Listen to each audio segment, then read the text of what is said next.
माझ्यावर कुठलाही आरोप प्रत्यारोप असेल, विकासाचा मुद्दा असेल, तर माझे जाहीरपणे त्यांना आव्हान आहे की त्यांनी आंबेडकर चौकात यावं. दूध का दूध और पाणी का पाणी करू असे आवाहन सहकार महर्षी शंकरराव कोल्हे सहकारी साखर कारखान्याच्या 62व्या सर्वसाधारण सभेच्या व्यासपीठावरून कारखान्याचे चेअरमन विवेक कोल्हे यांनी विरोधकांना केले आहे. कारण की आज जर आपण बघितलं तर आपल्या तालुक्यामध्ये मोठमोठे फ्लेक्स लागलेले आहेत. किती कोटीचे? 2800, 3000, 3200. तुम्हाला माहित नाही, काल परवा 300 ऍड झाले, आता 3500ला पुढे गेलेले आहेत. पण आपण 3000 कोटी जरी धरलंय, गावं किती आपल्या तालुक्याचं बोलतो मी, गावं किती आपल्या तालुक्यामध्ये मतदारसंघामध्ये? एकूण 90 गावं असतील जवळपास. आपण शहर धरून 100 गावं धरू, म्हणजे 3000 कोटी भागिले 100 गावं किती आले एका गावाला? गणितात कच्चे कानू किती आले? 30 कोटी आले. आले का तुमच्या गावाला 30 कोटी? कोणीच नाही म्हणा ना. मला वाटतं आले असतील काय. आले का तुमच्या गावात 30 कोटी? ते पत्रकारांना कळू द्या त्यांना, म्हणजे नाही तर ते रोज छापत असतात 3000 आले, 300 आले. कोणाच्या गावाला 30 कोटी आले का? हो का नाही? पत्रकार बंधूंनो, तुम्ही घेतला असेल तर त्याची नोंद घ्यावी. फक्त बॅनरवरच तो विकास त्या ठिकाणी दिसतो आहे. असा विकास असेल तो आम्हाला तो विकास नको आहे. कुठल्याही पद्धतीचा अशा पद्धतीचा फक्त भूलतापा द्यायच्या. आपण त्यांचं ज्यावेळेस पितळ उघडं केलं तर त्यांनी देखील त्या ठिकाणी जाहीर केलं की मी म्हटलं आता हे गुंडांना शह देता आहे, यांच्या बरोबर त्या ठिकाणी 2 नंबर धंद्यावाल्यांना शह देता आहे असा आरोप केला. तर त्याच्यावर त्यांनी सांगितलं की मी देखील तुमच्यावर आबरू नुकसानीचा दावा त्या ठिकाणी टाकेल. मी तर म्हणतो की हे कोपरगावकरच आता तुमच्यावर फसवणुकीचा दावा टाकणार आहे, कारण की तुम्ही 5 वर्षामध्ये कुठलंही काम या कोपरगावमध्ये केलेलं नाहीये. म्हणून आता तुम्ही त्याच्यावर कुठलंही भाष्य न केलं तरच नवल. कारण की शेतकरी असेल, नागरिक असतील, सगळे हवालदिल झालेले आहे. जलजीवनचे 250-300 कोटी रुपये जे केंद्र सरकारकडून आले ते देखील जणू काही मीच आणले असं आविर्भावात ते फिरतात. मग तसा जर हिशोब केला तर ताईंच्या काळात समृद्धी गेला 1,500 कोटीचा आणि एअरपोर्ट झाला 1,500 कोटीचा. 2च प्रकल्प 3,000 कोटीचे होतील आपले. बाकीचे तर कामं सांगितलेच नाही मी. आणि म्हणून कुठंतरी दिशाभूल करायचा, कुठंतरी काहीतरी सांगायचं, आणि हे पोरकटपणाचे लक्षण आहे.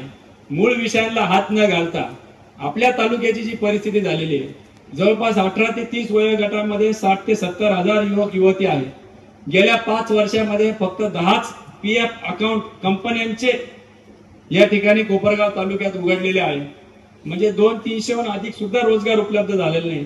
मी आपल्या कॉल सेंटर आणि कॉलेजचं म्हणत नाही, कॉलेजच्या माध्यमातून गेल्या 5 वर्षात 6,500 युवकांना रोजगार त्या ठिकाणी मिळाले. मी इतर तालुक्याचं बोलतोय, आपल्या तालुक्यामध्ये फक्त 10च PFचे अकाउंट उघडले गेले, म्हणजे कुठल्याही पद्धतीचा रोजगार उपलब्ध केला नाही. त्या उलट आपण युवकांना घेऊन जी काय सह्यांची मोहीम चालवली, त्यामध्ये सोनेवाडी इथं या ठिकाणी आपली MIDC मंजूर झाली. त्याचं श्रेय घेण्याकरता आपल्या आधी फ्लेक्स लावून त्या ठिकाणी सत्कार करून स्वतःच फटाकडे वाजून मोकळे झाले.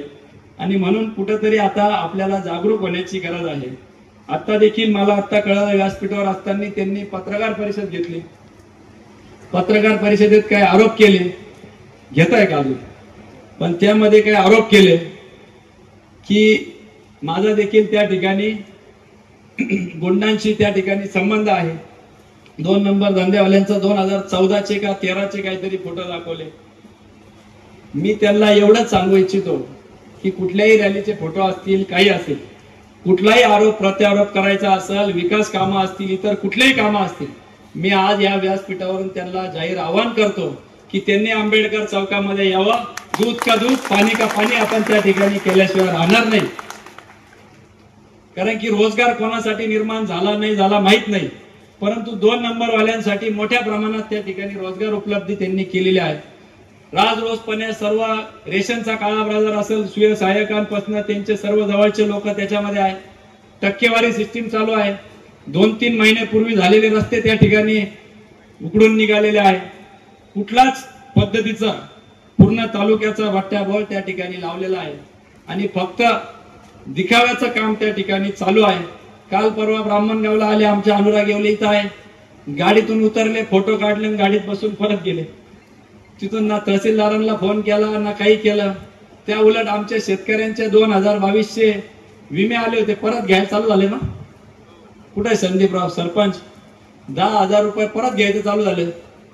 बरोबर, म्हणजे आलेले पैसे देखील आपल्या खात्यातून नोटिसा देऊन कलेक्टरच्या माध्यमातून नुकसान भरपाईचे पैसे आपले परत चाललेले आहेत. 65 mm च्या वर त्या ठिकाणी पाऊस झाल्यावर अतिवृष्टी असती, त्याचे पंचनामे लवकरात लवकर करून शासनाने त्या ठिकाणी आमच्या शेतकरी बांधवांना योग्य ती मदत करावी अशी या निमित्ताने पुनश्च एकदा विनंती करतो. बोलण्यासारखं खूप काही आहे, परंतु आज ती वेळ नाही. आपल्याला ज्ञात आहे, आज प्रतिसादही मोठा दिसतो आहे. आवर्जून आपण सर्वजण त्या गोष्टीची वाट पाहत आहे, परंतु योग्य वेळी योग्य तो आपण निर्णय घेऊ, त्यामध्ये कुठलीही शंका आपण आणू नका.